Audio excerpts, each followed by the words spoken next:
Hello everyone, welcome to maximum तैयारी। I hope आप सभी अच्छे होंगे। तो आज हम इस वीडियो में मुख्य सेविका भर्ती परीक्षा के संबंध में बात करने जा रहे हैं, जिसमें हम लोग जो है कट ऑफ के बारे में बात करेंगे, आंसर की कब तक आएगी इस पर जो है चर्चा करेंगे, और नॉर्मलाइजेशन कितना होगा इस पे बात करेंगे। ठीक है, तो इन 3 पॉइंट्स पर हम लोग बात करने जा रहे हैं।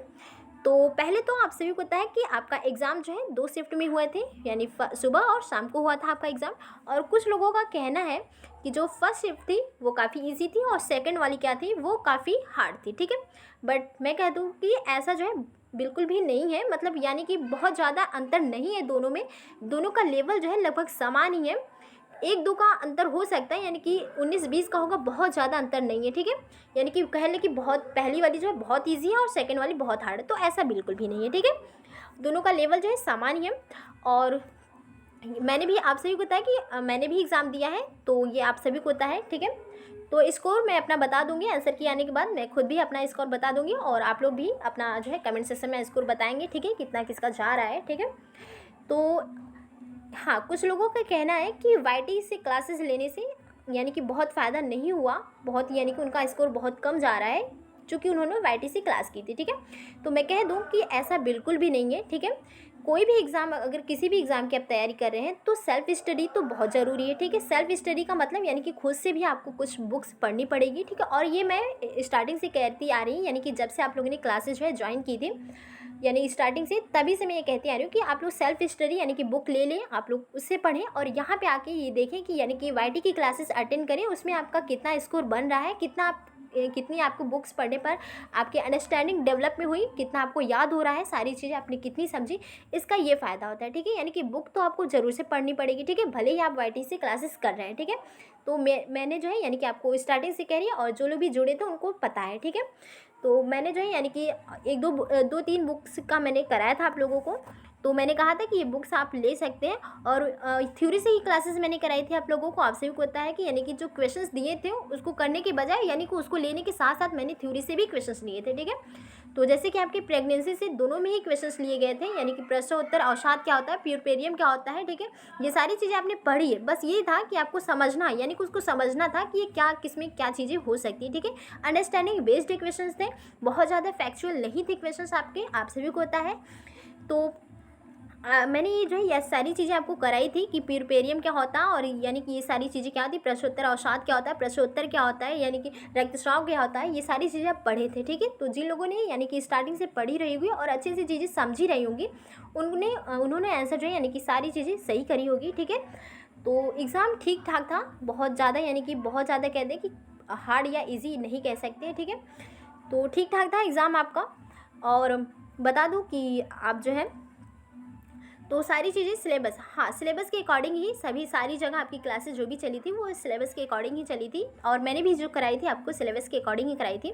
ठीक है, तो ये नहीं कह सकते कि डिक्टो क्वेश्चन, यानी कि आपने जो पढ़ा है वो सारे डिक्टो ही आपके एग्जाम में है, तो ऐसा किसी भी एग्जाम में नहीं होता है कि आपके जो भी आपने पढ़ा वो डिक्टो आ जाए इस एग्जाम में। ठीक है, चूँकि आपको जो है सिलेबस के अकॉर्डिंग सारी चीज़ें पढ़नी है, उससे ज़्यादा ही पढ़नी है, ढूंढ ढूंढ के आपको पढ़नी पड़ती है। ठीक है, कोई भी एग्जाम हो, किसी को नहीं पता होता कि कहाँ से आ सकता है क्वेश्चन। ठीक है, ये किसी को भी नहीं पता होता है। ठीक है, तो यानी कि आपको 2 गुना जो है 2 कदम आगे ही पढ़ना है, सारी चीज़ें आपको ज़्यादा से ज़्यादा पढ़नी है। 100 ही क्वेश्चन आ रहे हैं, यानी कि 20 टॉपिक्स में से 100 ही आने हैं, लेकिन क्या आ सकते क्या नहीं ये किसी को पता नहीं है, तो आपको ज़्यादा ही सारी चीज़ें जो है पढ़नी पड़ती है। ठीक है, ये किसी को नहीं पता रहता है कि क्या आ सकता है क्या नहीं।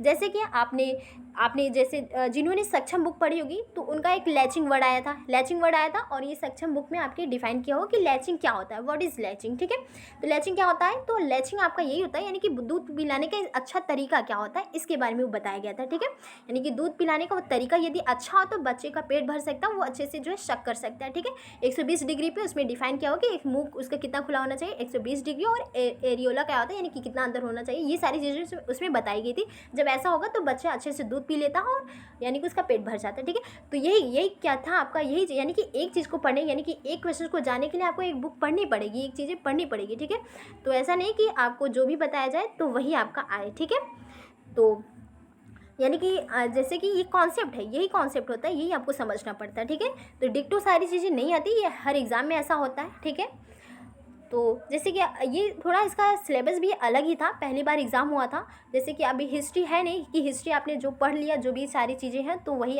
उसी तरह आ जाए सेम सारी चीज़ें, तो ऐसा नहीं होता है। ठीक है, तो ये आपकी जो है और ठीक ठाक पेपर था, अंडरस्टैंडिंग बेस्ड था, जिसने यानी कि जिसकी जो है लॉजिक जिसने अच्छा लगाया होगा उसका अच्छा चला गया होगा एग्ज़ाम। ठीक है, तो बात कर लेते हैं आंसर की कब तक आएगी इसके बारे में बात कर लेते हैं हम। ठीक है, तो डीमोटिवेट आप लोग नहीं होना है, ठीक है, आप लोगों को, ठीक है, डीमोटिवेट नहीं होना है।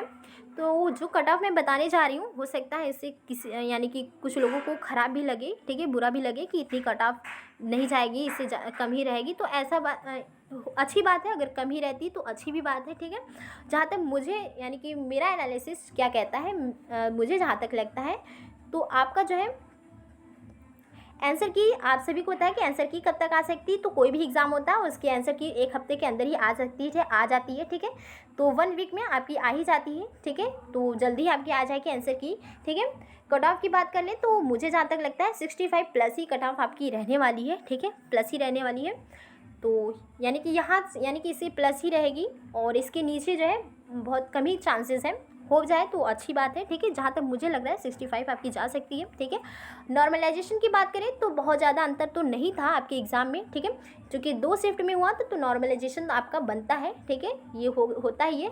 ठीक है, यानी कि 2 शिफ्ट में यदि होता है तो ऐसा तो होता ही। ठीक है, तो अगर होगा भी तो बहुत ज़्यादा नहीं होगा, 1.5 या फिर आपके 2 नंबर का ज़्यादा से ज़्यादा होता है नॉर्मलाइजेशन, आपने देखा ही होगा। ठीक है, तो इससे बहुत ज़्यादा नहीं होता है। ठीक है, नंबर्स का। तो आप लोगों को डीमोटिवेट नहीं होना है। ठीक है, अगर जिनका इससे कम है तो आप आगे की तैयारी भी कर सकते हैं। ठीक है, आगे की तैयारी अपनी यानी कि बस यहीं तक तो सीमित नहीं रहना, आगे ही करना है। ठीक है, यानी कि जिन्होंने निरंतर प्रयास किया वही आगे बढ़ते हैं, जो हार मान लेते हैं वो उनका हार ही है, यानी कि आगे वो कुछ नहीं कर सकते। ठीक है, तो हार नहीं मानना है, आगे आपको तैयारी करनी है। ठीक है, किसी भी एग्ज़ाम की आप तैयारी कर सकते हैं, जो भी आपको यानी कि जहाँ पर आप एलिजिबल हैं वहाँ कर सकते हैं। ठीक है, और जिन लोगों ने पेट का एग्ज़ाम जो है यानी कि फॉर्म भरा होगा तो आप क्लासेस अटेंड कर सकते हैं। क्लासेस अब जो है स्टार्ट मैं कर दूँगी। ठीक है, तो देखती हूँ कौन सा सब्जेक्ट आपका, जहाँ तक मुझे लगता है हिस्ट्री आपकी स्टार्ट हो सकती है। ठीक है, तो जो लोग भी चैनल पे नए होंगे वो सब्सक्राइब कर लेंगे चैनल को। ठीक है, और वीडियो पसंद आया आप लोग लाइक कर सकते हैं। ठीक है, तो डिमोटिवेट होने की ज़रूरत नहीं है आप लोगों को। ठीक है, और चिंता भी करने की ज़रूरत नहीं है। ठीक है, क्योंकि एक एग्ज़ाम कोई भी हो, एक एग्ज़ाम जो है यानी कि ये सारी चीज़ें लगी रहती हैं, किसी में होता है किसी में नहीं होता है, और निरंतर जो प्रयास करता रहता है उसका किसी में किसी ना होना ही होना है। ठीक है, तो प्रयास करते रहें। ठीक है, कोशिश अपनी जारी करते रहेंगे। ठीक है, तो ठीक है सभी को, थैंक यू सो मच।